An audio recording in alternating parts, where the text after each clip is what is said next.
सुनाई तरी उठाई के तरी बनाई के मास्टर उठा के उनके कपार पर दे हमने हम गर्दनिया में टांग के ना गई अपने में मांगा चलो भैया हम रीड के बात करिए आज बाबू बाबू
सम्मानित के लिए माननीय महोदय श्री गुड्डू यादव जी बहुत बहुत हमारे ओर से प्रणाम आशीर्वाद के प्रतीक्षा बा। ऐसे सुंदर हमारे बिरहा के लाइन लिखल गई अरे यान पे जान पीर से नगर दे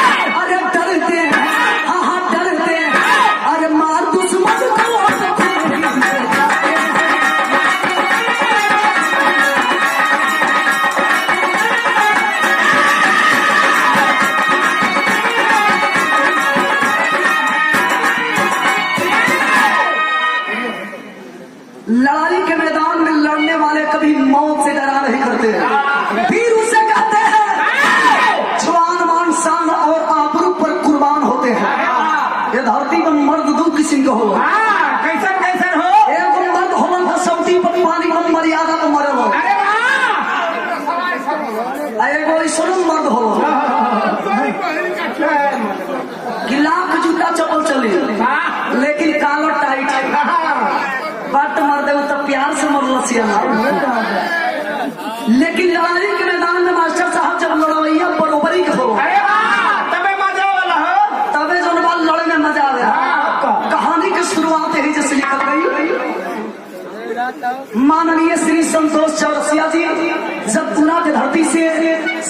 देके सम्मानित के लिए बहुत बहुत प्रणाम। आइए बहादुर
होश में रहना तो जहाँ ठेहुन दबाई।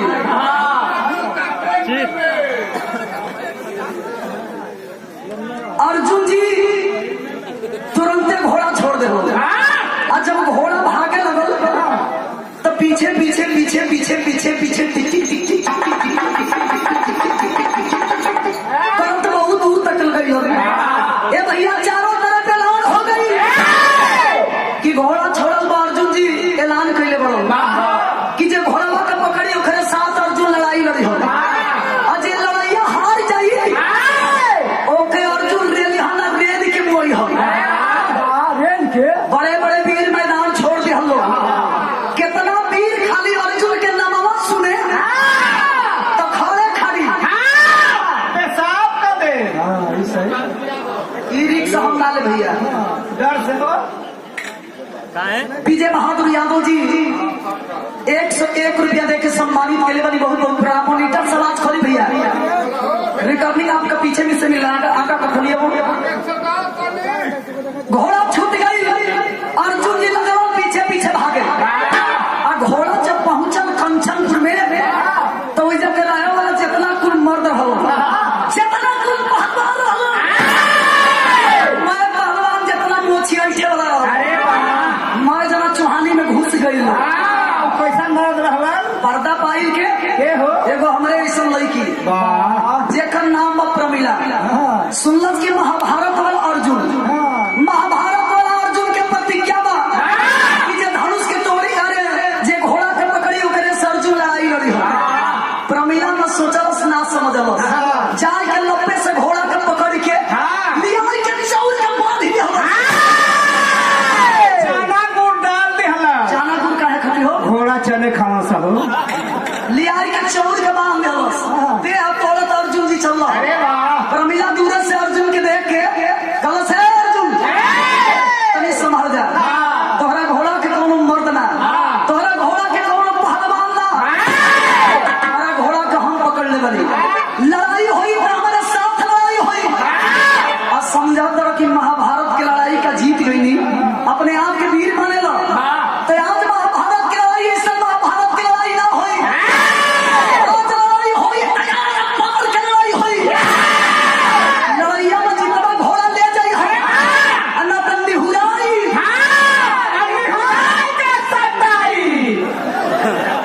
निहुराई व निहुराई के पीछावा मोहर मारा। अर्जुन जी सोचे लगल कि महाभारत के लड़ाई इतना हम लड़ल लकड़ी सटावे वाला कौन कोनो भी हमरे सामने टिकबे न करी। हमारी है 2 दिन का लड़की सुटुर सुटुर बोलती है। सुटू सुटू बोलत है। अर्जुन जी गुस्सिया गेल तब हम गीत हम गई वहां आइए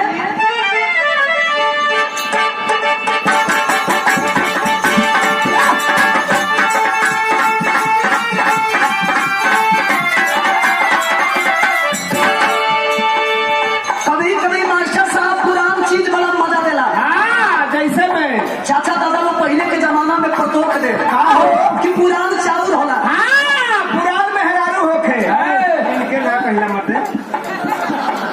जौन साधे से तुरु तुरु कैले बना ये हमारे भारत समाज में दावा बा कि जौना घर में कुरान मेहरारू ना रही हो कुरान मर्द लोग नहीं खेलो तारा इस समय इठे वाला लोगन के हमारे चैलेंज हो कि भारत समाज में हमारा चैलेंज बा उठला लिए तो बेच के फूल होती हो समाज तो हर बजाई के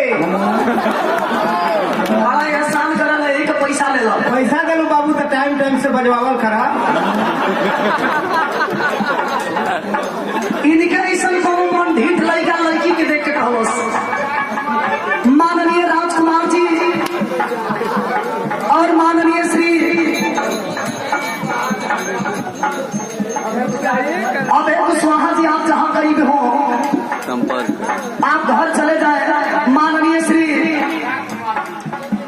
में अभय कुमार लिखल बा माननीय राजकुमार जी आप जहाँ कहीं भी हो घर चले जाए और अभय कुमार जी के द्वारा अभी 101 रुपये का आशीर्वाद मिलल बहुत बहुत हमरे ओर से प्रणाम और प्रबंधक श्री सुभाष विद्यालय नारी पचतौरा के अभी ने बताई कि उसी विद्यालय का हमें कुछ लोग मिलकर के अध्यक्ष बनाए हैं तो माननीय महोदय आप मास्टर साहब को हमारे तरफ से कोटि कोटि प्रणाम 500 रुपया देकर के सम्मानित किए हैं माननीय श्री संजय मास्टर साहब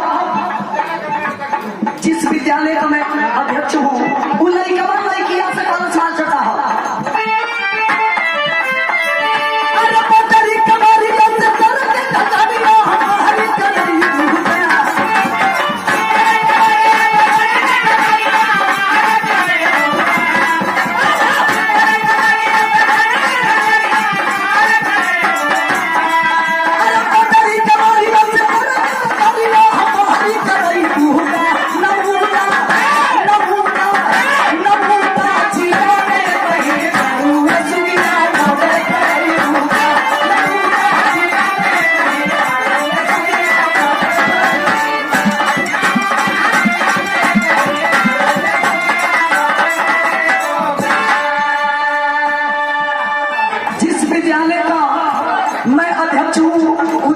उसी विद्यालय से उसी परिवार से शिक्षा के सिवाले माननीय हमारे मास्टर साहब संजय मास्टर साहब 100 रुपए देके सम्मानित करिए हमारा तो यहाँ तक छात्र लाभ गई बा बहुत बहुत हमरे ओर से प्रणाम तभी भी यहाँ पर ध्यान दे एक तरफ अर्जुन तो दूसरे तरफ प्रमिला खड़ी है कवि जी को लिखना पड़ा क्या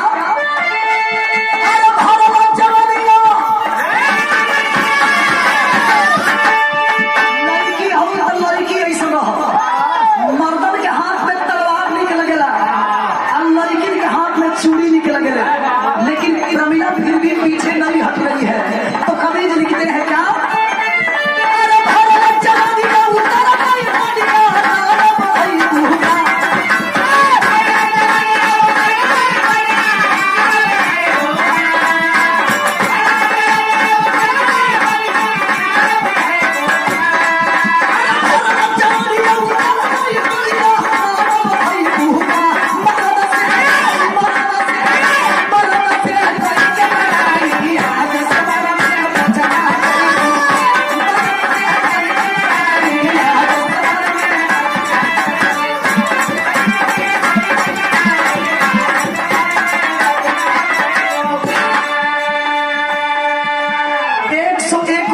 सम्मानित के लिए माननीय मां लक्ष्मी इलेक्ट्रॉनिक्स रौजा गाजीपुर की धरती से श्री गुड्डू यादव जी 100 रुपया देके सम्मानित के लिए बहुत बहुत बड़ा अर्जुन जी कहते हैं क्या लड़की चली जा ये लड़ाई मैदान है कोई फूल की सेज नहीं प्रमिला कहती है कि चले जाओ हमने बहुत मर्द देखा अगर लड़ना चाहते हो तो आओ हमसे लड़ाई लड़ो अभी अभी 251 रुपया देकर के हमें सम्मानित किए हैं माननीय राधे श्याम कुशवाहा जी पूर्व अध्यक्ष निजी कॉलेज से गाजीपुर की धरती से सम्मानित किया गया 251 रुपया देकर के बहुत बहुत देने वाले साहब को हमारे तरफ से कोटि कोटि प्रणाम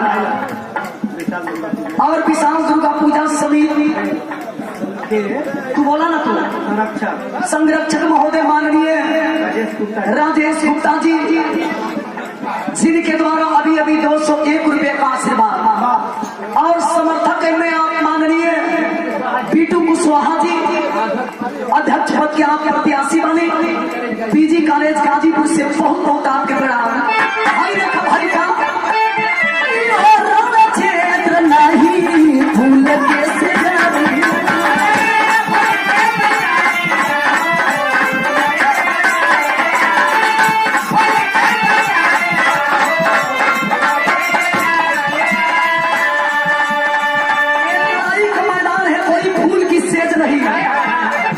मैं कहता हूँ कि चली जा।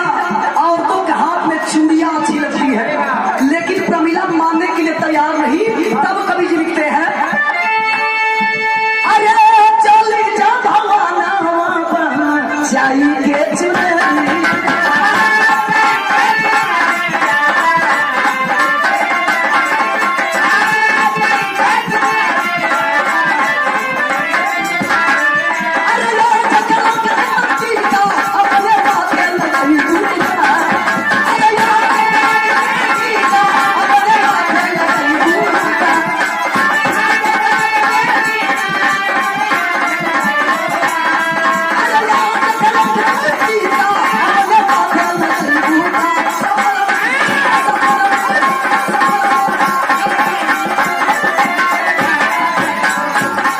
हेलो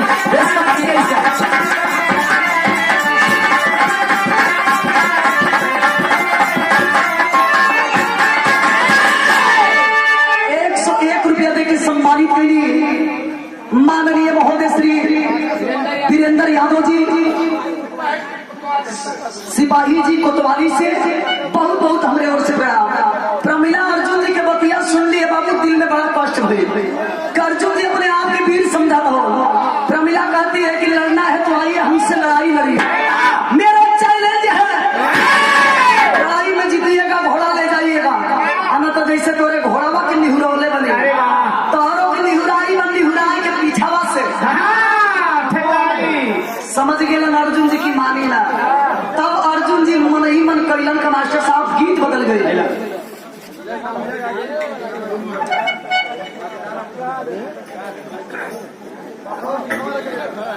माननीय Shri Pawan M company jeweller साहब आदर्श गाजी आदर्श बाजार से अभी अभी 200 रुपया देके सम्मानित के लिए बने।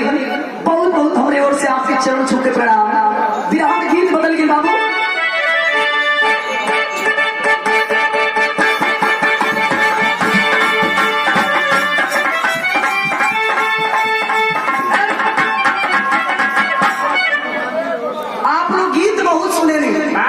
लेकिन मास्टर साहब पहले के जमाना में जब हमने के बिरादर के बारात चले कौन बिरादर के हो भैया तोरे बिरादर के नाम अहिर बिरादरी खोला बिरादर। पहले के जमाना में जब यादव बिरादरी के बारात चले वो समय 4 किस्म के नाच हो। कैसे कैसे हुरका के नाच अलग होके पखाउज के नाच अलग होके एही में लोग कलैया मारे हारी के नाच होके।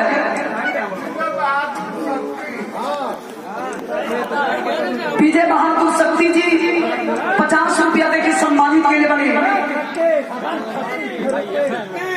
36 विजय बहादुर 36 50 रुपया देके सम्मानित के लिए बने। प्रणाम बा। तो पहले के जमाना में जब बारात चले उन्हें 2 किस्म का लौंडा होता। कैसन कैसन हो एगो लौंडा मोटवारे होके कैसा रहा एगो मोटवारे होके सुबह सागर नाचल। अरे वाह इधर देखो एगो लवंडा मोटवार। अरे वाह एगो मोटवार होके लेकिन पेनी के चाकर हो। अरे वाह पेनी का होला हो अगर मेन सेंटर वही है। अच्छा आंगनबाड़ी का। अब तू सरकार लवंडा पातर होके। अरे वाह वो कैसा रहे मोटका भले मोट बतता हाय हाय रे पोजीशन तो ऐसा बनावे कैसा हो लेकिन तू पट्टा ऐसे लगावे कैसे हो ऐसे हो।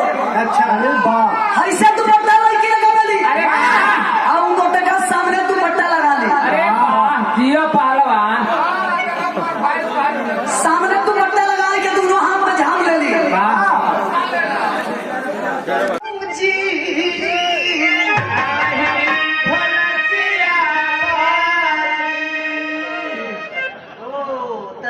चलाता है। जैसे हर चीज में राजनीति है, दिखावे के परी तो केहू जे राजनीति बस से देना कि माने अगर बजैबा ढोलकी तो मैं जन मिल के मारब जाए। तो कभी जी बतावा कि मरवाई बा कि बजवाई बा, मरवा ले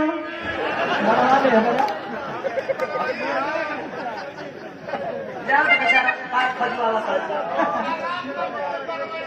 जा इनका जान बचा चली। बहुत रुपया देके सम्मानित की माननीय श्री शैलेश सिंह कुशवाहा जी, छात्र संघ पुस्तकालय आप मंत्री बनी। बहुत बहुत हमरे ओर से आपके प्रणाम। कैसे है अरे तू बीमार भी जी, तू बीमार भी जई बजोपुर टंगले रहे हो। जानो तो कि हम ही चलहाक बनी। ये देखा जानो कि मीरा मूर्ति तारा से कहीं 4 जवा अधिका है। हम तो देखा तो नहीं कि तू देखले बड़ा कि ना बाबू देखले नहीं तेन देखा दा, लेकिन वो लौंडा चले तो दूसरे भाव में चले। अरे तू बीमार भी कर जी, तू बीमार भी जई बजोपुर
से सादर 100 रुपया देके सम्मानित के लिए बहुत बहुत प्रणाम। लेकिन कभी ध्यान दे, प्रमिला ताना मारती है अर्जुन को कैसे, पाड़े पाड़े वीरावली के,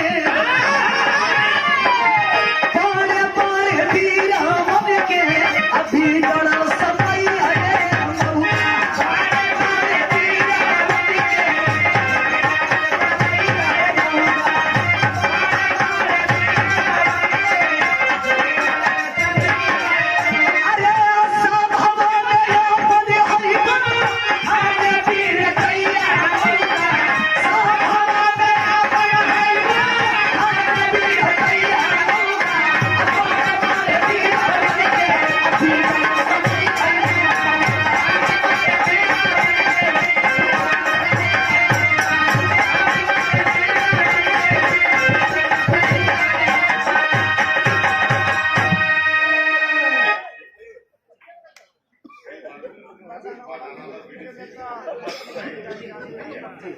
है। सुंदर माला और 100 रुपया देके सम्मानित के लिए बने माननीय महोदय बीडीसी सदस्य, जिनके समर्थक में आप हैं, और सुंदर माला और 100 रुपया देकर के हमें सम्मानित किए। बहुत बार मुलाकात भी हुई है। माननीय हमारे उमाशंकर कुशवाहा जी का सम्मान में हमें रुपया देकर के सम्मानित किए हैं। बहुत बहुत आपको हमारे तरफ से प्रणाम।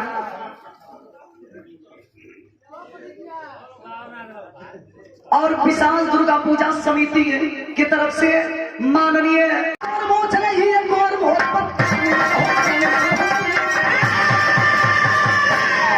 एक और मोछ नहीं, कितनी अच्छी बात कवि जी लिखे हैं कि एक और मोछ नहीं, एक और मोछ पर पानी, जवानी जागी करके गर्जना, पुरुषोत्त बात का ललकाराना व्यंग बात सह जाती है, पुरुषोत्त बात का ललकाराना व्यंग बात सह जाती है।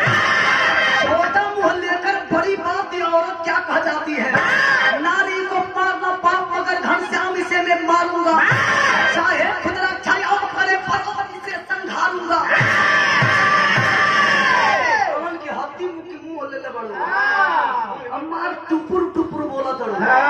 शायद तो के पता नहीं कि हम ही महाभारत वाला अर्जुन है। बड़े बड़े वीर खाली नाम सुनो तो मैदान छोड़ दे। जात के टिटिरी ऐसा नहीं दे ले मार वही मेरा समझा तड़ू। शायद तो के पता नहीं कि हमारे नाम है अर्जुन। लड़ाई होई तो लड़ाई होई बे करे। अर्जुन जी जब गुस्सिया गए तब हम गीत लिखे के बड़े बहादुर।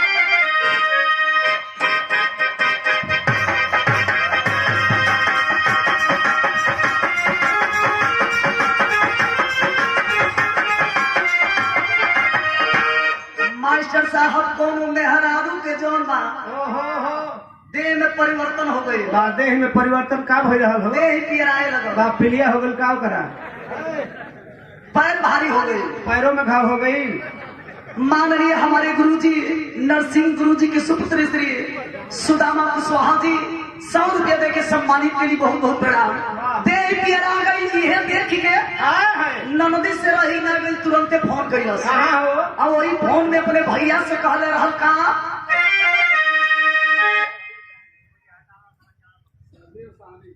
माननीय श्री सहदेव साहनी जी 50 रुपया दे के सम्मानित के लिए बहुत बहुत प्रणाम। का कहले रहा अरे भौजी के मन कर खाए के खटाई भौजी के मन कर खाए के खटाई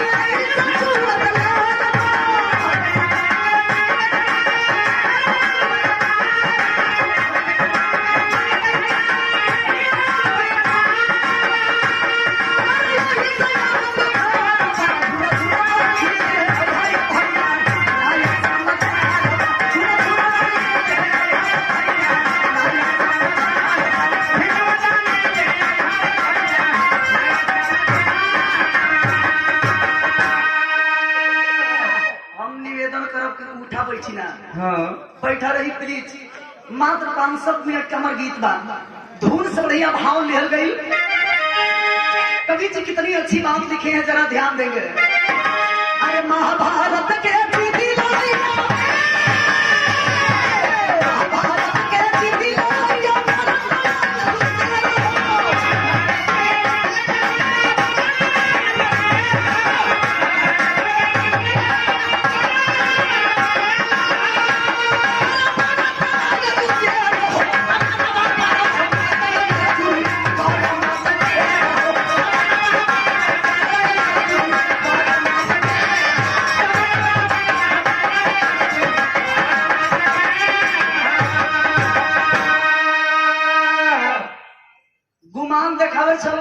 मेहरारू को लड़की को मत समझिए कि एमए में लड़की है।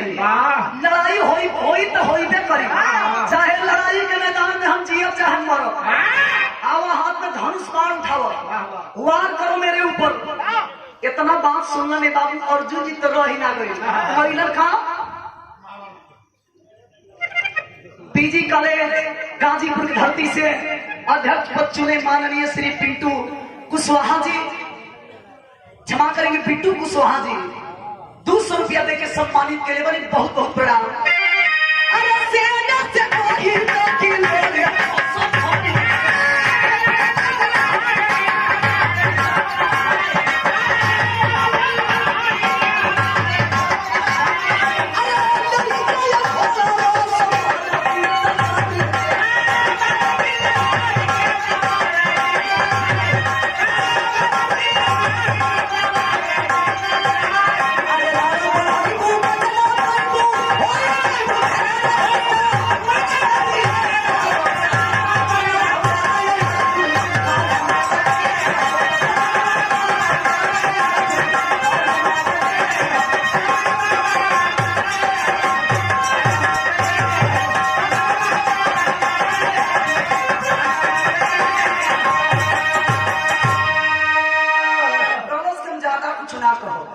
लेकिन इतना जरूर कहो कि जितना ही कुछ सेना लेके आई बड़ा कई तो ये लोग के जोश भर के लड़ाई न तो के बंदी हो रही करो जितना कुछ मट्ठा ही पियले बनो एक पर छिल्लू पाने लो जितना जना मट्ठा पी पी के आई बनो अपने आप के पट्ठा मना दलो ये लोग के तो ऐसा दवाई न के लोग के हवा में मिला दे। अर्जुन जी समझ गए कि कौन साधारण लड़की लिखे लड़ाई के मैदान में आमने सामने हुए वाह, वाह। तो कवि जी की चौलरिया लिखे परम बहादुर।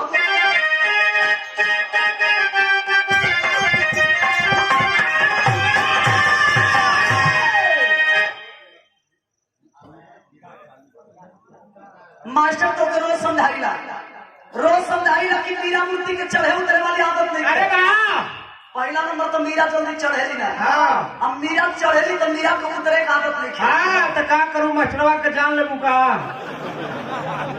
के चढ़ी तोरे मास्टर को आ जहाँ तक चढ़े उतरे के सवाल बते दोनों लकड़ी एक है। हाँ तो बिछवा में लकड़िया के तोड़ते पर सिंगवा पाई न चढ़ी। मास्टर चिंता मत करिए, खाली इशारा पाई के हाँ एक तो टॉप से चढ़ गए नी वाह ऐसा मत चढ़ जाई है हाँ कि वही पर चढ़ल हाँ दांत छेड़ के मर मत चाहिए उहे आदमी चढ़ेला जे कि उतरे जरा धोखे इधर की पीछे के मंतर में की जनरल साहब के हाँ। हाथ लगा दे। वो काम हम करीला और जहाँ तक तू शंका में हो खबर तो हम तोहरे को चढ़े के बात नहीं कहो, हम पत्ती के रीढ़ के बात करी। अच्छा। तनी पर्दा जिया लो।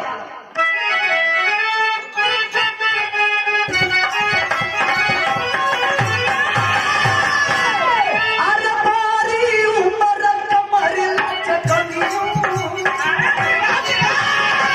अरे बारी उमर कमर लचकनियों। बारी उमर कमर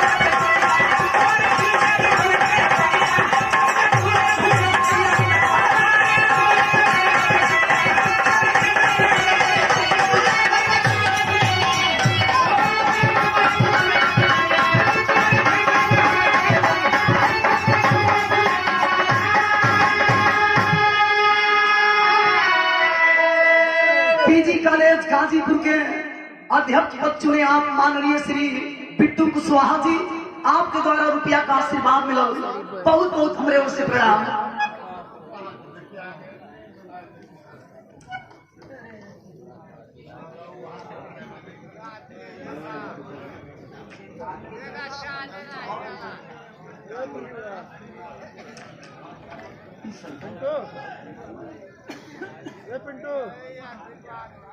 अभी अभी जिनके नाम पे हमें हजारों रुपयों का आशीर्वाद मिला है, माननीय श्री उमा शंकर कुशवाहा जी, आपके सम्मान में हमें हजारों हजार रुपया देकर के सम्मानित किए हैं।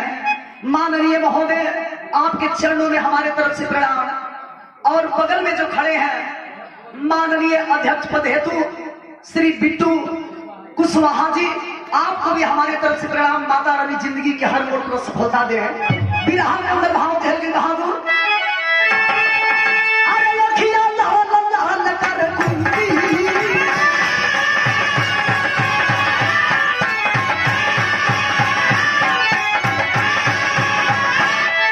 अरे लखिया लाल लाल कर कुंती, अखिया लाल लाल कर कुंती।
मूर्छित हुए पार्थ देवधारी, लगल बाण चलावे, और एक के बाण मरलस प्रमिला कि गप से अर्जुन जी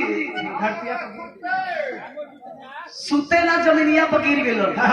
प्रमिला जगावे लगल, कहे अर्जुन ये लड़ाई का मैदान है, उठो फूल की सेज नहीं।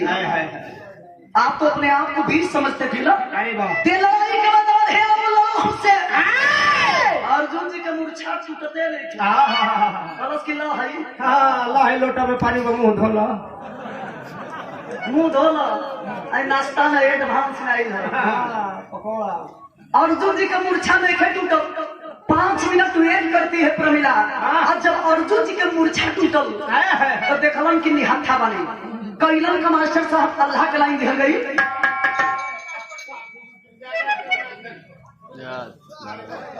सुभाष इंटर कॉलेज के आप मास्टर साहब माननीय श्री संजय गुरुजी आपके द्वारा भी अभी सादर 500 रुपया देकर के हमें सम्मानित किए हैं। आपके चरणों में हमारे तरफ से कोटि कोटि प्रणाम। आइए बहादुर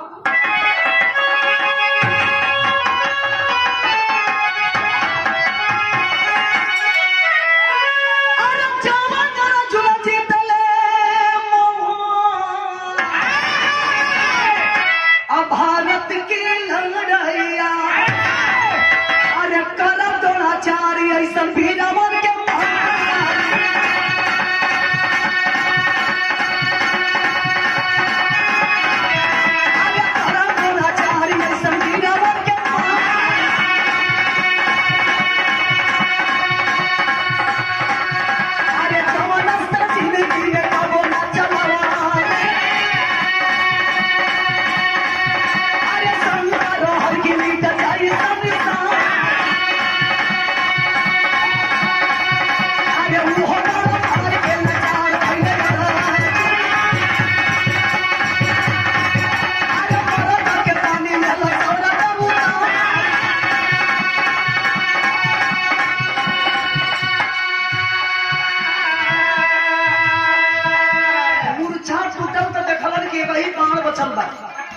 कि बाढ़ रही के कहा हुई जब लड़ाई के मैदान में अर्जुन की इज्जत ना बची इसी बाढ़ का प्रयोग करूंगा इस बाढ़ को मार करके हमेशा हमेशा के लिए प्रमिला का नाम और निशान मिटाऊंगा। वो बाढ़ के नाम आप लोग की शायद जानकारी हुई उस बाढ़ का प्रयोग महाभारत की लड़ाई में नहीं हुई थी। वो बाढ़ के नाम मेरे कवि जी बतौलन मोहन अस्त्र। वो बाढ़ भी है खूबी हल के बाढ़ के मरला से पूरा संसार मिट जाएगा। सोचलो न अर्जुन के लड़ाई के कहा हुई है को जात के लड़की उनके ताना मार दे ये भरल समान में उनके मुंह दिखावे लायक न छोड़ो तो फिर बाढ़ रही के कहा हुई खींच करके बाढ़ जब मारते हैं तो प्रमिला समझ गई। गांव घर में लोग कहावत कहे उनकी रसरी चढ़ गई लेकिन ऐठम समझ गई कि इनके एक खुराक और भी देवे को एक बाण उठाती है और खींच करके बाण माथे से लगा करके माँ जगत जल्दी को याद करती है। अब जब बाणवा चला तो भाई का मास्टर कहा साना साना बाणवा चला महारानी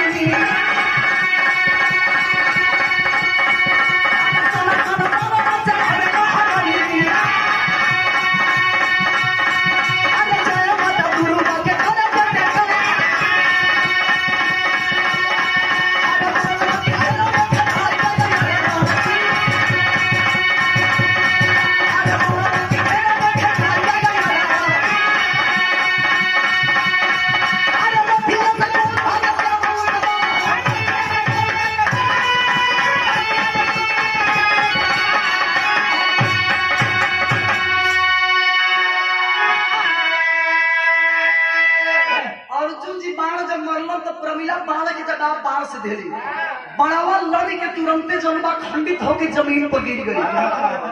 अर्जुन जी निहाथा हो गए। प्रमिला कलश क्या आवा लड़ा आवा जल्दी आ जाए बारी बारी से आवा जितना जन आई बड़ो मैं जन लाइन लगा लगा। अर्जुन जी के लगे कुछ बच ना गई। उसी समय भगवान को याद करते हैं। दुनिया के मालिक कृष्ण भगवान आवाज दे कि अर्जुन जी बहुत पहले तो के माना करे रहने कि प्रमिला से लड़ाई लड़ल कोनो साधारण बात नहीं कि प्रमिला कोई औरत नहीं है। प्रमिला तो चंडी का अवतार है। तोहरा ईश्वर कतना लोग न कतना लोग अगर जियल चाहत रहा तो जा कर चरण में गिर के माफी मांग अर्जुन जी के ज्ञान जब भइल तो कैलन का बिरहा के आखिरी भाव निकल गई।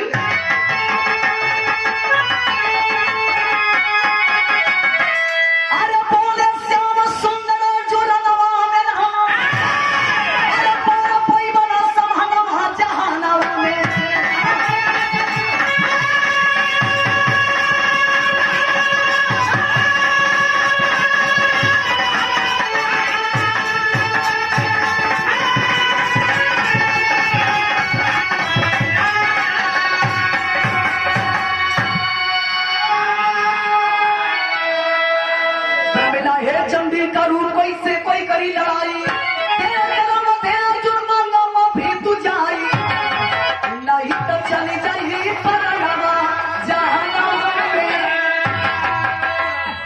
अर्जुन तुरंते बाबू सर झुका के जा करके प्रमिला के चरण में गिर जाते हैं। जौना प्रमिला से लड़ाई लड़े खातिर गए उसी प्रमिला को माता शब्द से संबोधित करते हैं कि माँ इस बेटा को क्षमा कर दो। मैं घमंड में इतना चूर हो गया था कि आपसे लड़ने के लिए आ गया कि घोड़ा तुम जीत के ले जाए ना पौनी, लेकिन हमने गलती के आप क्षमा कर दी, घोड़ा हमके दान के रूप में दे दिया। कहे आदमी की गलती करे वाला से बड़ गलती के क्षमा करे वाला लोग हो। प्रमिला अर्जुन के गलती के क्षमा करी। उसी समय जो घोड़ा बांध करके रखी थी अर्जुन के हाथ में पकड़ाती है। अर्जुन जब लेकर के गए बाबूजी तो उसी समय हस्तिनापुर के राजा धर्मराज जी को बनाया गया। विरह के आखिरी भाव में लिखना पड़ा, गुरु बिहारी गुरु गणेश गुरु राम